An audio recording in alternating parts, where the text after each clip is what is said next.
Mathematics 10th, exercise 3.5, question number 3. If y varies directly as x cube and inversely as z square and t, and y is equal to 16 when x equals to 4, z equals to 2 and t equals to 3. Find the value of y when x equals to 2, z equals to 3 and t equals to 4. अब इस question के parts बना लेते हैं. सबसे पहले उसने हमें बोला इक्वेशन को स्प्लिट करना है, तो देख लेना है. सबसे पहले वो बोल रहा है y varies directly as x cube, तो पहले ये लिख लेते हैं. हमारे पास यहाँ पे y varies, सोल्यूशन लिख लेते हैं पहले.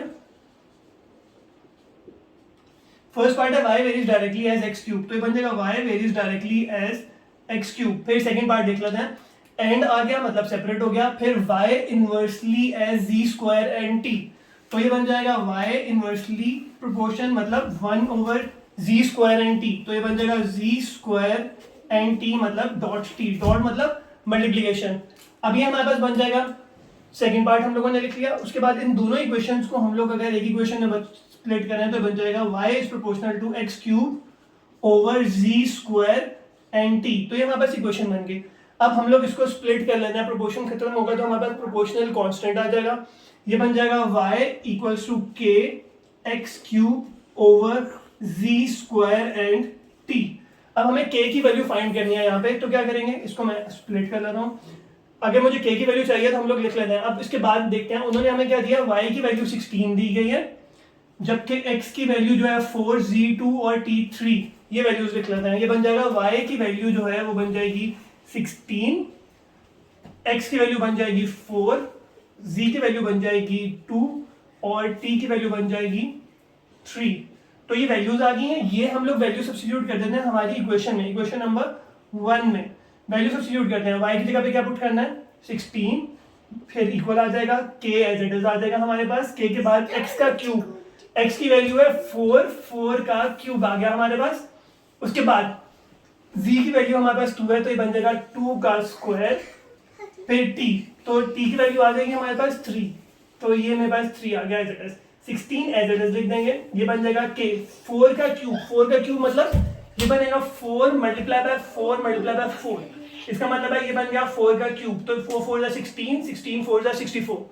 अब देखो 4 का क्यूब बन गया हमारे पास 60, ये बन जाएगा 64 और डिनोमिनेटर में आ जाएगा हमारे पास 2 का square which is equal to 4 and then 3.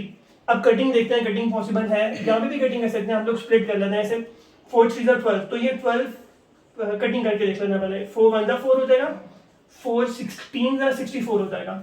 Then अब इसको हम लोग यहाँ पे लिख लेते हैं. अब k की वैल्यू आ गई, k के साथ आ गया 16 ओवर 3 और यहाँ पे आ गया 16. अब हम लोग k के साथ 16 मल्टीप्लाई हो रहा है, दूसरी तरफ डिवाइड हो जाएगा, 3 डिवाइड हो रहा है, दूसरी तरफ मल्टीप्लाई हो जाएगा. तो ये k की वैल्यू फाइंड अगर मुझे करनी है तो ये बन जाएगा 16 मल्टीप्लाई है, 3 डिवाइड हो रहा है, दूसरी तरफ मल्टीप्लाई हो जाएगा. फिर 16 मल्टीप्लाई हो रहा है, दूसरी तरफ डिवाइड हो जाएगा, तो ये बन जाएगा इक्वल्स टू k. तो 16 16 से कैंसिल हो गया, मेरे पास k की वैल्यू बन गई 3. इसको मैं रब कर लेता हूँ. अब k की वैल्यू मेरे पास आ गई है 3. सब्स्टिट्यूट करेंगे हमारे पास जो इक्वेशन नंबर 1 थी, इस इक्वेशन में सब्स्टिट्यूट करते हैं. मेरे पास y की वैल्यू आ जाएगी, y इक्वल्स टू k की जगह पे आ जाएगा 3, फिर x cube as it is आ जाएगा ओवर मेरे पास बन गया z स्क्वायर एंड t, तो ये बन गया z का स्क्वायर और ये बन गया t. अब मुझे उसने उसके बाद बोला गया है कि मुझे फाइंड, अब जो हमारे पास लास्ट पार्ट बच गया कि find the value of y if we have x2 y z3 and t is equal to 4. तो वैल्यूज लिख लेते हैं. y की वैल्यू मुझे फाइंड करनी है, जबकि मेरे पास x की वैल्यू जो है वो क्या बन जाएगी, 2 बन जाएगी. z की वैल्यू जो है वो 3 बन जाएगी, z की वैल्यू 3 आ गई, और t की वैल्यू जो है वो 4 बन जाएगी, तो t की वैल्यू जो है वो 4 आ गई. वैल्यूज हम लोगों को गिवन है, सब्स्टिट्यूट करते हैं हमारे पास इक्वेशन में, तो जो वैल्यूज बनेगी वो बन जाएंगी हमारे पास y is equal to 3, x का क्यूब मतलब 2 का क्यूब ओवर z की वैल्यू 3 है तो बन जाएगा 3 का स्क्वायर, t की वैल्यू 4 है तो बन जाएगा 4 एज इट इज. ये बन जाएगा 3 इंटू 2 का क्यूब आ जाएगा 8, 3 का स्क्वायर बन जाएगा 9 और 4 एज इट इज. ये बन जाएगा y. कटिंग देख लेते हैं हमारे पास कटिंग कौन कौन सी हो रही है. 9 3 1 3, 3 3 9, 4 1 4, 4 2 8, तो ये बन जाएगा y की वैल्यू 1 2 2 ओवर 3 1 3. तो मेरे पास y की वैल्यू आ जाएगी 2 ओवर 3. एक दफा क्विक रिव्यू ले लेते हैं. हम लोगों को क्वेश्चन गिवन था y varies directly as x cube and inversely as v square and t।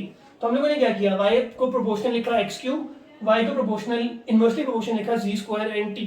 फिर उसके बाद हम लोगों ने दोनों इक्वेशन को इकट्ठा लिख दिया और एक इक्वेशन k में बना ली, क्योंकि प्रोपोर्शनल खत्म हुआ तो कांस्टेंट आ गया।